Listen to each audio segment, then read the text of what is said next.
d'abord, je voudrais faire une nuance entre le régulateur et le ministère. Vous le savez bien, nous avons tous adopté un mode de gouvernance qui est conforme aux standards internationaux. Il paraît qu'il était politiquement incorrect que les régulateurs soient une administration pure avec une hiérarchie et une tutelle. Il faut qu'ils soient autonomes, voire indépendants.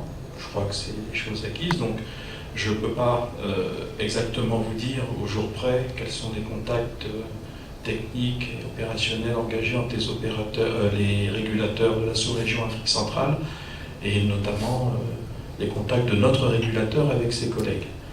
Ce que je peux dire sur un plan plus global, qui est celui des contacts sous-régionaux entre les États eux-mêmes, puisque là il s'agit d'un parti, il y a déjà un retard assez important sur l'idée même d'intégration communautaire entre ce qui peut se passer dans l'espace CEDEAO, qui est très avancé pour de multiples raisons, et ce qui se passe dans l'espace Afrique centrale, que ce soit la CEMAC ou que ce soit la CEAC.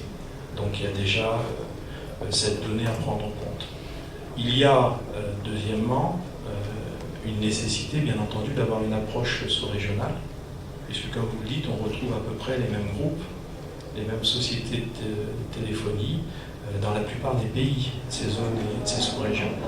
Donc ces contacts-là sont des contacts assez féconds.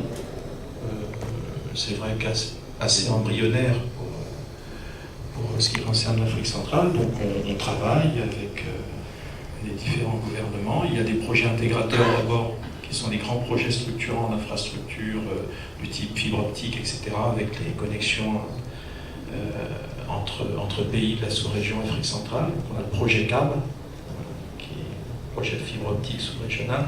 Donc ces contacts obligent à une convergence des réglementations, c'est évident, et obligent à une gestion concertée de tous nos process. Donc de ce point de vue-là, il y a une marche forcée qui se met en place. Je crois que la question la plus importante, mais je ne sais pas si c'est le moment de l'aborder, elle est plus liée à notre capacité, soit à l'intérieur de nos États, soit de manière sous-régionale, voire communautaire ou intercommunautaire, CEDEAO, CEMAC ou CEAC, etc., à faire comprendre aux opérateurs la nécessité pour les États, face à des secteurs ou des sous-secteurs en pleine expansion qui génèrent des revenus importants, et bien qu'il n'est pas totalement obscène que les États en tirent parti.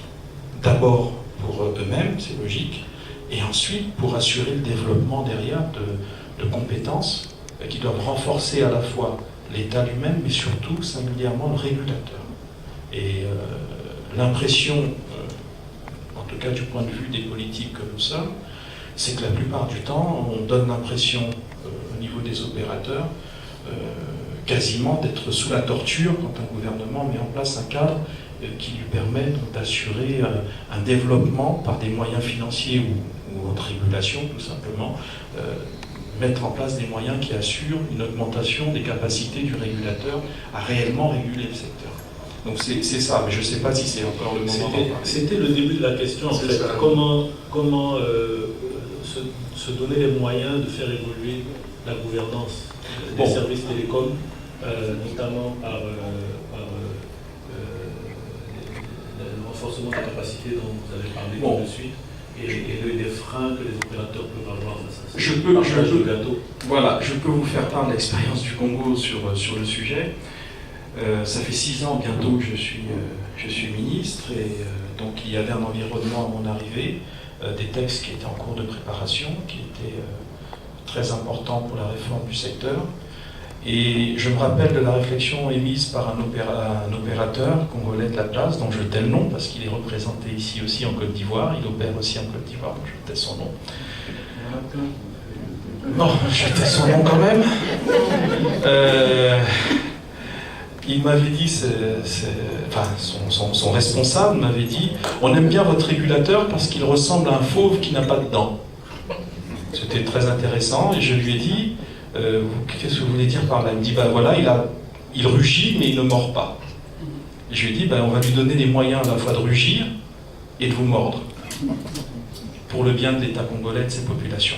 Donc pour être sérieux, le Congo a une longue habitude par rapport à sa situation propre en matière d'exploitation pétrolière, par exemple, a une longue habitude des rapports de force avec les opérateurs pétroliers d'abord, comme je l'ai dit, et les télécoms aujourd'hui, qui partent toujours du principe qu'à la limite, ils sont chez nous sous forme d'aumône.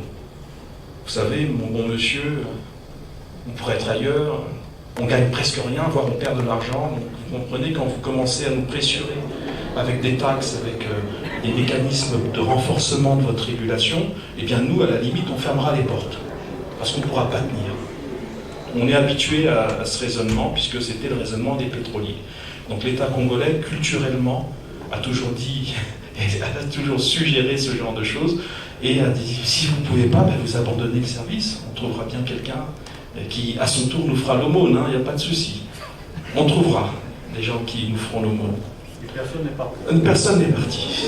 C'est étonnant d'ailleurs. Plus on renforce nos capacités, plus on régule la capacité financière de l'État à dégager des moyens pour le développement des télécoms, plus ils se plaignent et moins ils partent.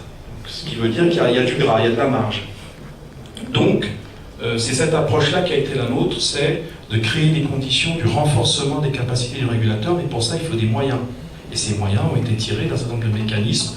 Je n'évoque pas ici les process que nous avons mis en place en partenariat avec GVG, mais je crois que c'est des choses...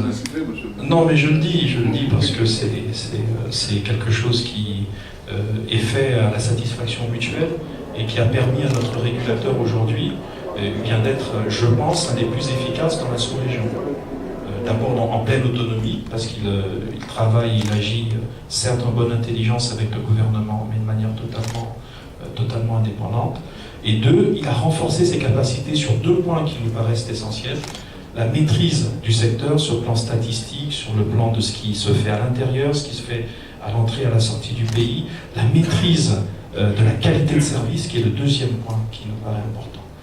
Il a aujourd'hui les outils qui lui permettent de manière quantitative et qualitative de gérer ces deux aspects.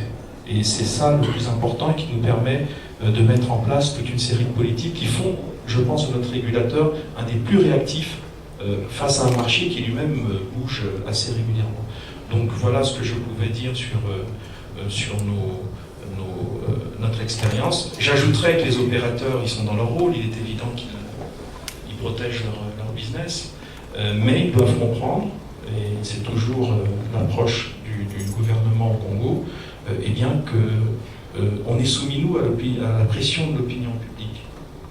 Et moi, en tant que politique, je donne l'impression aux députés congolais, quand je me rends au Parlement, que je couvre et que je protège une espèce de magot caché qui s'appelle les ressources et les revenus télécoms, et qu'on est assis sur notre cassette et qu'on ne veut pas le couvrir.